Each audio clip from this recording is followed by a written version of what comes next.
स्वल्पजल वृष्टि श्रावण मासरे अवदाड़ संचार हीनजल वृष्टि भाद्र मासरे नदी संचार बहुजल वृष्टि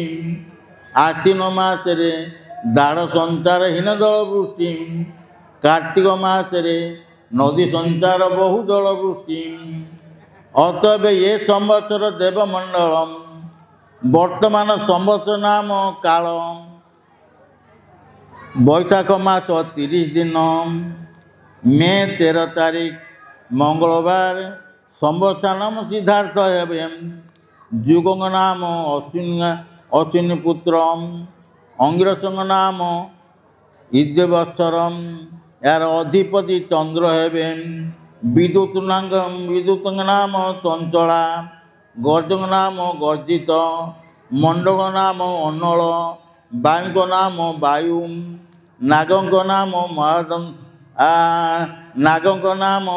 महादंत नागपति नाम सुगात्रा ब्रह्मांक नाम विरंची विष्णु नाम कृष्ण इंद्र नाम अमराधीश गंधर्व नाम शक्रजम पुष्प बात 11 भाग धान्य 5 भाग शुक्ल धान्य 2 भाग पीत धान्य 1 भाग कृष्ण धान्य 1 भाग रंग धान्य 1 भाग तृण 13 भाग शीत 17 भाग उष्म 13 भाग हानि 15 भाग वृद्धि 15 भाग पुष्प 11 भाग रस 5 भाग दीपा फल 5 भाग दीपा दुग्ध 2.5 भाग वस्त्र 6 भाग दीपा रोग 7 भाग 6 भाग दीपा अमृत 7 भाग दीपा विष 7 भाग दीपा औषध 5 भाग दीपा व्याधि 9 भाग सत्व 9 भाग उपशम 3 भाग आचार 11 भाग दुराचार 15 भाग मरण 11 भाग जन्म 13 भाग देश उपद्रव्य 13 भाग देश स्वास्थ्य 9 भाग चौर भय 4 भाग दीपा चौर नाश 4 भाग दीपा अग्नि भय 1.5 भाग अग्नि 8 भाग अग्निनाश 5 भाग दीपा पाप 7 भाग दीपा पुण्य 5 भाग दीपा शस्य वृद्धि 6 भाग दीपा शस्य हानि 6 भाग दीपा इति भय 4 भाग दीपा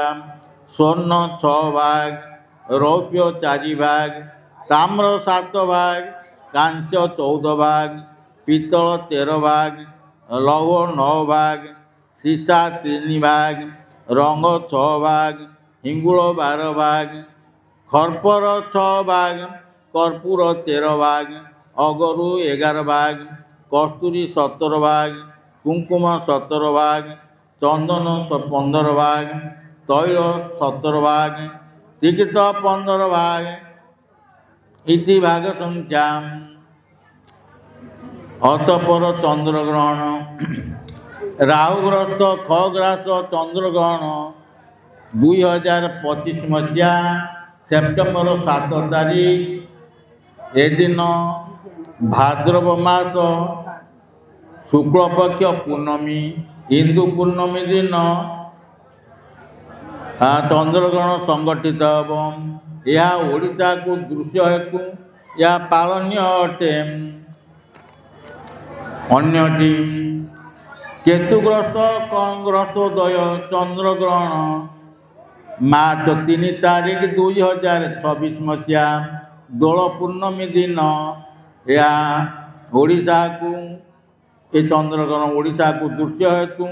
यह पालनीय अटे अतपर नवजल चक्र आरंभ।